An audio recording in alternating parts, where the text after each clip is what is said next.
இப்போதான் நம்ம சேனலுக்கு நீங்கள் முதல் முறையாக வரீங்கன்னா தயவுசெய்து கீழே இருக்கிற ரெட் கலர் சப்ஸ்கிரைப் பட்டன் அழுத்தி சப்ஸ்கிரைப் பண்ணிக்கோங்க. கூடவே அந்த பெல் பட்டன் அழுத்தி ஆள்னு கொடுத்துக்கோங்க.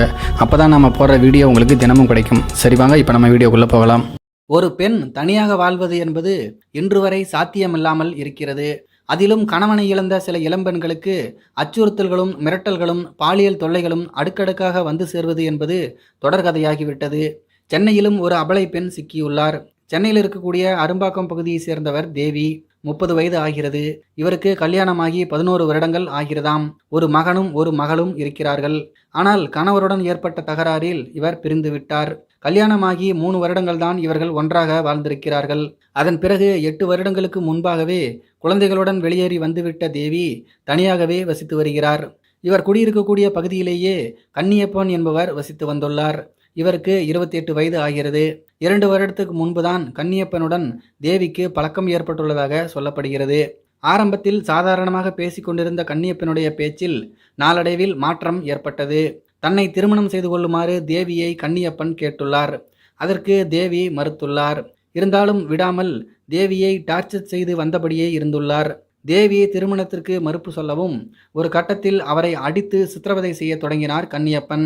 தன்னை திருமணம் செய்து கொண்டே ஆக வேண்டும் என்று மிரட்டியுள்ளார். இதனால் பயந்து போன தேவி அண்ணாநகர் மகளிர் போலீசில் சென்று புகார் அளித்திருக்கிறார்.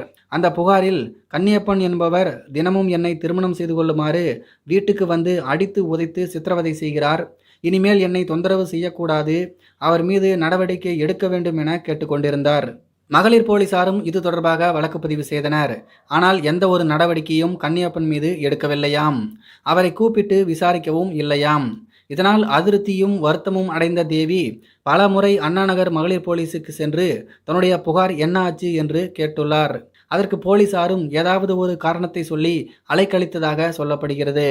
இந்த நிலைமையில்தான் சில தினங்களுக்கு முன்பு தேவியின் வீட்டுக்குள் சென்றார் கன்னியப்பன். தன்னை திருமணம் செய்து கொள்ளுமாறு மறுபடியும் தகராறு செய்துள்ளார். திருமணம் செய்ய என்னால் முடியாது என்று தேவி சொன்னதுமே ஆத்திரமடைந்த கன்னியப்பன் அவரை சரமாரியாக தாக்கினார். அதனால் வலி பொறுக்க முடியாமல் தேவி அலறினார். அப்போது ஆவேசம் அடங்காத கன்னியப்பன் மறைத்து வைத்திருந்த கத்தியால் தேவியை குத்த முயற்சி செய்திருக்கிறார். அதற்குள் தேவியினுடைய தோழி ஓடி வந்து தடுக்க முயற்சி செய்துள்ளார். ஆனால் அந்த தோழியை சரமாரியாக கத்தியால் வெட்டிவிட்டு அவர் அங்கிருந்து தப்பிவிட்டார். இரு பெண்களும் கதறி துடிக்க அந்த அலறல் சத்தம் கேட்டு அங்கிருந்த மக்கள் ஓடி வந்தனர். இரத்த வெள்ளத்தில் கிடந்த 2 பெண்களையும் மீட்டு கீழ்ப்பாக்கம் அரசு மருத்துவமனைக்கு அழைத்து சென்றனர். இது குறித்து அரசு மருத்துவமனையில் இருந்து அரும்பாக்கம் போலீசாருக்கு தகவல் தெரிவிக்கப்படவும் அவர்கள் மருத்துவமனைக்கு விரைந்து வந்து தேவியிடம் விசாரணை செய்தனர். அதற்கு பிறகு போலீசார் தேவியிடம் இன்னொரு புகாரை பெற்று வழக்கு பதிவு செய்து கன்னியப்பனையும் கைது செய்திருக்கிறார்கள். அவர் இப்போது புழல் சிறையில் இருக்கிறார். 2 பெண்களும் தற்போது தீவிர சிகிச்சையில் இருக்கிறார்கள்.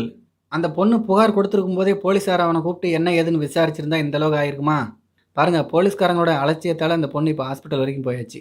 நல்ல வேளை அந்த பொண்ணுக்கு பெருசாக எதுவும் ஆகலை போல இருக்குது. ஏன்னா அந்த பொண்ணுக்கு ஏற்கனவே 2 குழந்தைங்க வேறு இருக்காங்க. இந்த பொண்ணுக்கு ஏதாவது ஒன்று ஆயிருந்தால் அந்த குழந்தைங்க 2 பேரும் அனாதை ஆகிருப்பாங்க. நாட்டில் எப்படியெல்லாம் நடக்குது பாருங்கள். இதை பற்றி உங்களுடைய கருத்துக்கள் என்ன அப்படிங்கிறத கீழே இருக்கிற கம்பாஸில் தெரியப்படுத்துங்க. மேலும் இது போன்ற வீடியோக்களை பார்க்க நம்முடைய சேனலை சப்ஸ்கிரைப் பண்ணிக்கோங்க.